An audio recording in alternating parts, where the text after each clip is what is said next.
सारी दादागिरी और हेकड़ी निकाल देता है राहु। जब राहु नेगेटिव हो जाए तो इंसान के बढ़ते कदमों को रोक कर उसे पीछे धकेल देता है। व्यक्ति जब अपने लिए कुछ तरक्कियां कर रहा होता है, कुछ उसका अच्छा हो रहा होता है, तभी उसके जीवन पर लगती है नज़र। तभी कहा जाता है कि अपनी जो भी उपलब्धियां हैं उन्हें संभाल कर छुपा के रखें, वरना राहु आपके बढ़ते हुए कदम, आपकी शो ऑफ, आपकी सारी ऐशो आराम पर कहीं ना कहीं पानी फेर सकता है। और यही जानकारी आज मैं आपको देने वाला हूं कि ऐसी कौन सी बातें हैं जिनको आपने छुपा के रखना चाहिए, और राहु जब नेगेटिव होता है तो आपको किस तरह के लक्षण देता है, जिससे कि आप पहचान लो और वो गलतियां ना दोहराओ जिससे कि आपके जीवन में आए प्रॉब्लम्स। तो दोस्तों, हम कई बार कई तरह के काम करते हैं जिसमें कि हमारी उपलब्धियां होती है। आपने कई लोगों को देखा होगा कि अगर छोटा सा भी घर में कुछ काम धाम है तो वो बहुत बड़ा धूमधाम से करते हैं, और जब भी धूमधाम से ये सब काम किया तो उनके जीवन में आ गई परेशानियां। और दूसरी तरफ वो लोग जो कि अपना कुछ काम धाम करते हैं तो रोज़ सुबह निकलते हैं, पर वो लोग इन लोगों को इस बुरी नज़र से देखते हैं कि ये यार काम क्यों कर रहा है, ये खाली क्यों नहीं बैठा है मेरी तरह से, और मेरी तरह जैसे कि मैं बर्बाद हूँ ये बर्बाद क्यों नहीं है। और दूसरी तरफ आपके अपने लोग, आज तो बहुत अच्छे दिख रहे हो, आज तो बहुत बढ़िया तुम्हारे कपड़े हैं, जब ऐसा कुछ आपके साथ बोला तो कहीं ना कहीं आपको अपने शरीर पर एक भारीपन महसूस होगा। आपके वो पहने हुए अच्छे कपड़े ही आपको कहीं ना कहीं बीमार कर देंगे। जो भी आपकी तारीफ कर दे, समझो वहीं पर ही सब का सब आपका खराब हो जाता है। आपने बहुत से लोगों को देखा होगा जिन्होंने यूं अपनी जिंदगी ऊंची उछाली, उन्होंने बहुत कुछ हासिल किया, पर जिस रफ्तार से वो ऊपर उठे उससे डबल रफ्तार में वो नीचे भी गिरे। कहीं ना कहीं नज़र और बुरी चीज़ें इंसान के बढ़ते हुए कदमों को रोकती हैं। और इसके अलावा जब होता है राहु नेगेटिव, तब ऐसे केस में क्या होता है? ऐसे केस में यही होता है कि इंसान के कहीं ना कहीं छुपे छुपाए दुश्मन पैदा हो जाते हैं। ये दुश्मन इंसान का मन ही मन बहुत बुरा चाहते हैं, अंदर ही अंदर कुढ़ते हैं, अंदर ही अंदर जलते हैं। सामने वो शायद कुछ ना कह पाते हो, पर अंदर ही अंदर आपके लिए वो आग भरे होते हैं दिल में कि वो आपकी हंसती खेलती ज़िंदगी को कहीं ना कहीं जलाना चाहते हैं। आप कुछ भी अच्छा करते हो, गाड़ी खरीदी तो प्रॉब्लम हो गई। आपने बहुत से लोग देखे होंगे, नई गाड़ी खरीदी थी, परिवार कहीं सफ़र पे गया और एक्सीडेंट हो गया। अच्छे कपड़े पहने घर से निकला कि रास्ते में कहीं झगड़ा हो गया, या फिर एक्सीडेंट हो गया, या फिर जब तक घर पहुंचा है इंसान तो कहता आज मैं बीमार हो गया हूं, आज मेरे साथ ये दिक्कत हो रही है, आज मेरा सिर भारी लग रहा है, आज मुझसे ये गलती हो गई, आज मेरा यहाँ झगड़ा, आज मेरा वहाँ हो गया।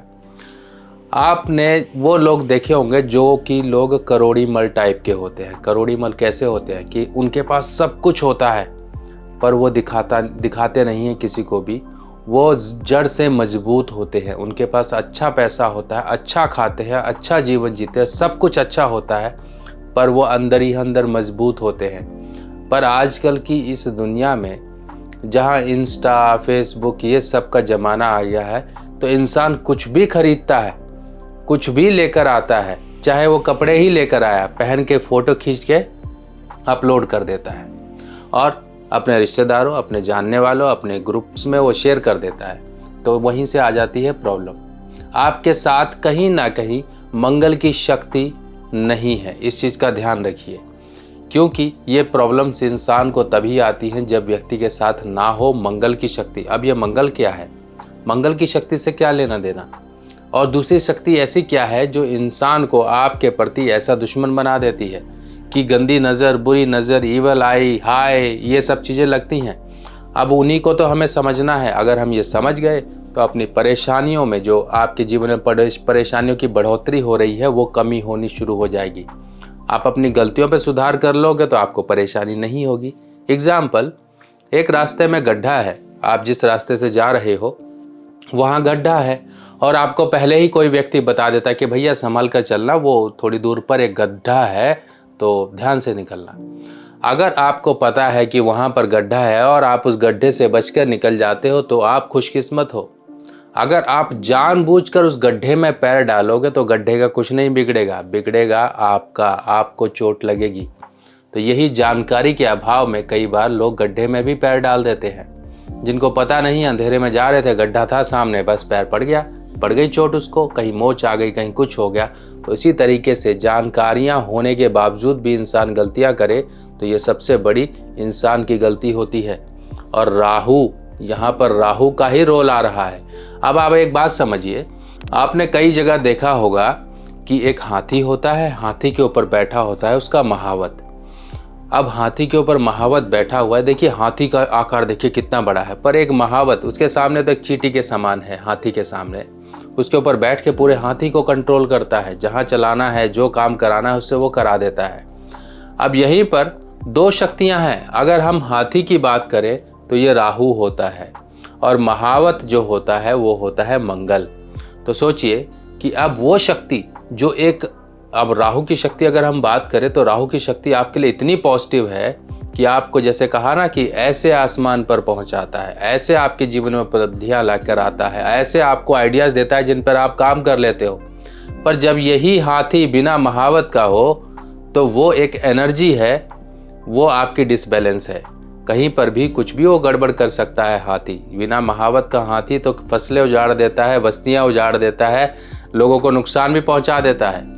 तो इसी तरह से आपको ये राहु को काबू करना है। ये राहु आपका काबू होगा तो जीवन में हर चीज़ें आप हासिल कर सकते हो। और ये जो नज़र लगना, ये जो हाय लगना, लोगों की गंदी नज़र आपके बढ़ते कदमों को रोकती है, इनको भी कंट्रोल किया जा सकता है। चलिए, अब हमें सबसे पहला नियम तो ये बना लेना है, आपको छोटी छोटी बातों में ही जब ये अंदेशे नज़र आने लग जाएं कि हाँ कुछ ना कुछ तो गड़बड़ होता है, तब अपना थोड़ा सा जीवन सौम्य कर लीजिए, सिंपल कर लीजिए, दिखावा मत करिए, शो ऑफ मत करिए। वरना ये हेकड़ी जो होती है ना, जिसे हेकड़ी ही कहा जाता है देसी भाषा में, ये हेकड़ी कहीं ना कहीं राहु निकाल देता है, और ये कहीं ना कहीं आपके लिए ही नुकसानदेह है। राहु आपके लिए एक ऐसी शक्ति है जो बंदूक की तरह है।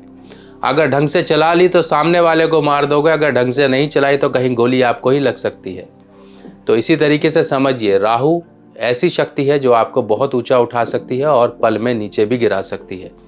इस शक्ति को हमें बैलेंस करने का तरीका यही है, जब आपके दुश्मन ज़्यादा हों, आपके बैक बाइटर्स बहुत ज़्यादा हों, तब आपको ये समझ लेना चाहिए कि आपके राहु कहीं ना कहीं नेगेटिव है। आपके शुभ कामों के बाद कहीं ना कहीं परेशानी आती है, तो आपको ये समझ लेना चाहिए राहु आपके मंगल से कहीं ज़्यादा प्रबल है, क्योंकि मंगल महावत है, हाथी राहु है। हाथी अपनी मर्जी कर रहा है और महावत उसको संभाल नहीं पा रहा है। चलिए, अब हम सारी चीज़ें समझ चुके हैं, अब उपाय समझने में आपको बहुत आसानी होगी। अब उपाय क्या करने हैं? देखिए, उपाय में कुछ चीज़ें हमें इस्तेमाल करनी होती हैं। जैसे कि पहली तो वो होती है जो हम अक्सर हमारी माताएं बहनें किया करती है अपने बच्चों के लिए, बड़े भी करते हैं। बड़े कैसे करते हैं? अपनी नज़र उतारते हैं। सबसे पहला काम तो आपको नज़र उतारना है, और ये खासकर उन लोगों के लिए है जिनका राहु कहीं भी कुंडली में छठे घर में है, तो उनके लिए एक स्पेशल उपाय हो जाता है। नॉर्मल नज़र उतारने से इनकी नज़र नहीं उतरती है। इनको अपने पैर के नीचे की एक चुटकी धूल या मिट्टी उठा के कागज़ में रख के उसे जलाना होता है, और ये काम करते रहें तो उसकी जो नज़र होती है वो उतर जाती है। बच्चा है तो आप उसी तरह से नज़र उतार लीजिए। बाकी आपकी कुंडली का राहु का छठे भाव का होना, इस तरह की चांदी की गोली आपको ज़रूर रखनी चाहिए। ये ठोस गोली होती है, 4 ग्राम के लगभग की एक गोली होती है, आपको ज़रूर रखनी चाहिए। और इसके साथ साथ मंगल की शक्ति को बढ़ाने के लिए आपको इस तरह की एक मंगल की थैली, जिसमें देखिए सौंफ है, देसी खांड है, और इस तरफ आप ये लाल वाला स्टोन देखेंगे तो ये मूंगा है।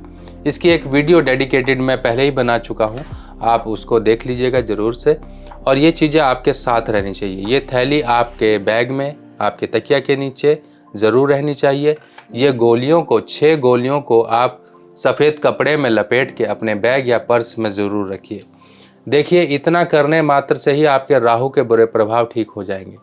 मंगल को यहाँ शुभ किया गया क्योंकि मंगल को शुभ करना बहुत ज़रूरी है। मंगल की चीज़ें हमें अपने पास रखनी होती है। ये मंगल की चीज़ें होती हैं, देसी खांड, सौंफ, मूंगा, और इसके तो ज़बरदस्त तरीके हैं इंसान को बुरी जो चीज़ें परेशान करती हैं उनसे बाहर निकालता है।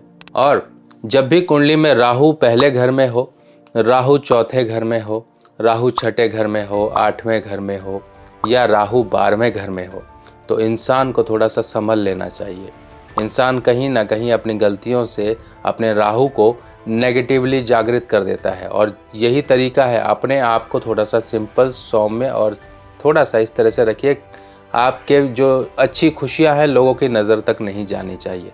हाँ, पहनो, जो मर्जी करो, सब कुछ करो, पर प्रोटेक्शन के साथ। प्रोटेक्शन में जैसे कि चांदी की गोली बताई गई और दूसरा आपको ये मंगल की थैली बताई गई।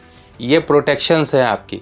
बाकी नज़र उतारना, आपने बाकी के और छोटे मोटे उपाय करते हुए आप अपने घर की प्रोटेक्शन भी करिए, अपनी प्रोटेक्शन भी करिए, क्योंकि प्रोटेक्शन ही सबसे बड़ी है। जब कोई तकलीफ़ होगी ही नहीं तो हम दवाई किस बात की खाएंगे। तो हमने तकलीफ़ों को अपने जीवन में आने से ही तो बचाना है। चलिए दोस्तों, अब हम आपसे मिलेंगे नई जानकारी के साथ नई वीडियो में। तब तक के लिए अपने सुभाष भाई को आज्ञा दीजिए। नमस्कार।